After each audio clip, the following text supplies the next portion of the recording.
En réalité, je sais pas où va la France, avec ses obsessions permanentes autour de l'islam et des musulmans. On a tout eu. Je vais énumérer quelques points qui me paraissent totalement fous. On a évoqué, il n'y a pas très longtemps, l'abaya. Gabriel Attal, à l'époque ministre des Affaires scolaires et Éducation nationale, est allé aux 20h de TF1 nous parler de l'interdiction de l'abaya. Je sais pas si tu imagines, il y avait 162 filles qui étaient concernées sur 12 millions d'élèves, alors qu'on a des profs absents, non renouvelés, un échec scolaire, des gamins qui rentrent en 6e qui savent pas lire et écrire. Ensuite, on a eu, pendant les périodes de Ramadan, la pénurie d'huile. Et maintenant, la pénurie d'œufs. L'année prochaine, je sais pas ce que ce sera, on va nous en inventer une autre. C'est l'islam, c'est le Ramadan. Attention, ils sont allés dévaster les rayons.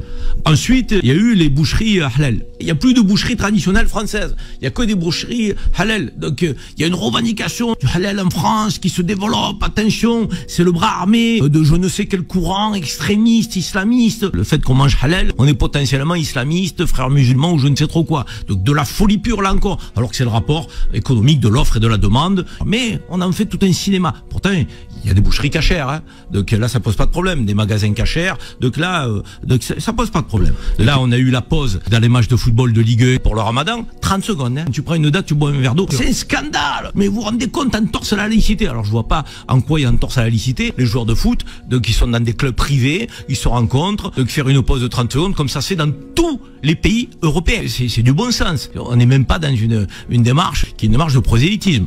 Les écoles, j'en ai parlé, 7220 écoles catholiques, 300 écoles juives, une dizaine d'écoles pour les musulmans, 8 millions de musulmans en France, et plus d'écoles sous contrat. Les dernières ont été mises à mal. Hanouka à l'Élysée, donc la fête juive Hanouka à l'Élysée, grand bien lui fasse au président de la République s'il veut faire Hanouka à l'Élysée, nous on n'a aucun problème, hein, j'ai pas de souci avec ça, hein, je veux dire. Mais le ministre de l'Intérieur, il va pas faire le ftour à la mosquée de Paris. Ah ben non, il faut pas faire le ftour à la mosquée de Paris, c'est une entorse à la laïcité. Par contre, on fait Hanouka à l'Élysée, il n'y a pas d'entorse à la laïcité. J'ai entendu des députés RN, Rassemblement National, extrême droite française, dire si nous sommes élus demain, nous allons interdire le voile sur la voie publique, dans la rue. Il y a une haine de cette religion aujourd'hui en France. Et disons-le, moi je mets les pieds dans le plat. En fait, on nous sort une polémique chaque semaine. On ne traite aucunement des problèmes structurants de la société française. Tu as vu, toi, des politiques faire des propositions sur le pouvoir d'achat, des propositions pour que les retraités qui touchent 1000 € par mois, qui survivent, qui n'en peuvent plus alors qu'ils ont travaillé toute leur vie, puissent vivre mieux?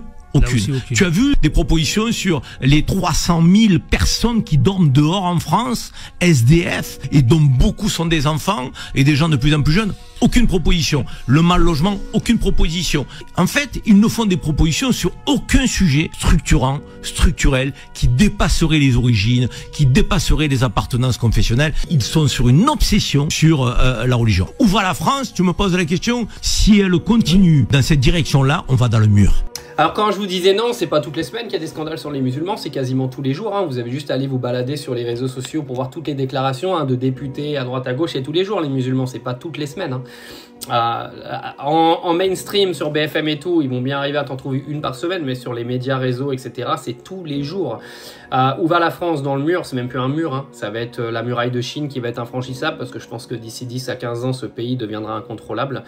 Moi, je pense que de toute façon, économiquement, la France s'en va du côté de pays comme la Russie ou l'Inde, c'est-à-dire avec des extrêmes riches et des extrêmes pauvres. Je pense qu'on va avoir de plus en plus de gens dans la rue, de gens qui vont pas pouvoir se nourrir, etc., etc. Je pense qu'on va dans cette direction-là. Et en termes d'insécurité, bah, ça ramènera l'insécurité qu'on a. Pareil, je pense que niveau insécurité, on se dirige plus vers un pays d'Amérique du Sud, quoi. Donc, avec tous les trafics de drogue, etc., etc. Et à la place de ça, bah, on préfère traiter du voile, de l'abaya, des boucheries halal. Mais c'est le problème du pays, là, Karim Zeribi, il a tout résumé, je vais pas reparler pendant 10 minutes, ça sert à rien, parce qu'il a tout dit, au final. Mais oui, qu'il est dur d'être musulman aujourd'hui en France, et jusqu'où ça va aller, c'est une très très bonne question.